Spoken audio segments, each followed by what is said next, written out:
Hello mga kainday, another day, another vlog. So lunchtime na po at maghahanda tayo ng lunch para sa dalawang matanda.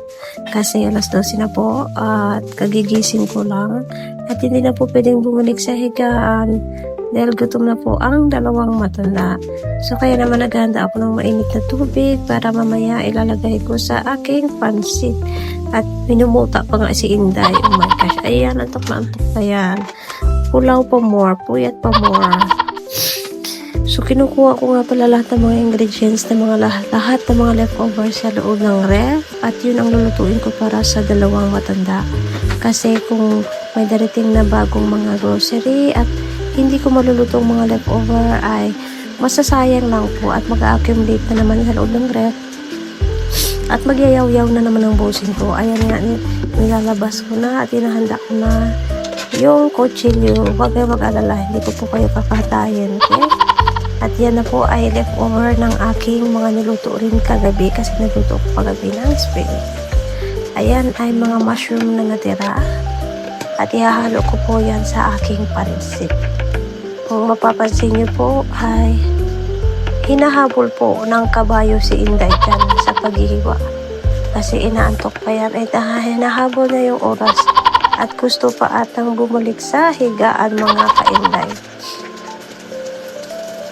Ayan na nga ang mga leftover na hinahanda ko.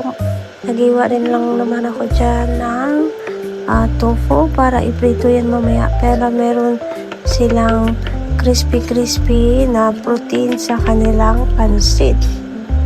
At yung dalawang matanda ay taas baba sila dahil gutom na sila sa paghihintay dyan. At tinugasan ko na nga ang aking pot dyan at ininit para ihanda para sa aking pagluluto na pansit. Pinunasan ko muna para mabilis mag-dry bago ako maglagay ng mantika. Ayan na po ay mga leftover ko yan. Pati yung beef ball ay binili lang yan kasi kulang sila sa meat. Meron din ako dyang mga leftover na chili patty. Pero yung chili patty nila is medyo malaki siya. Para siyang bell pepper pero hindi siya eksaktong ganun kalaki. Pero masarap din siya. Yan ay leftover ko din na repolyo kagabi na natira sa aking niluto at kailangan ko rin niyang ubusin. So kung papansin nyo nga,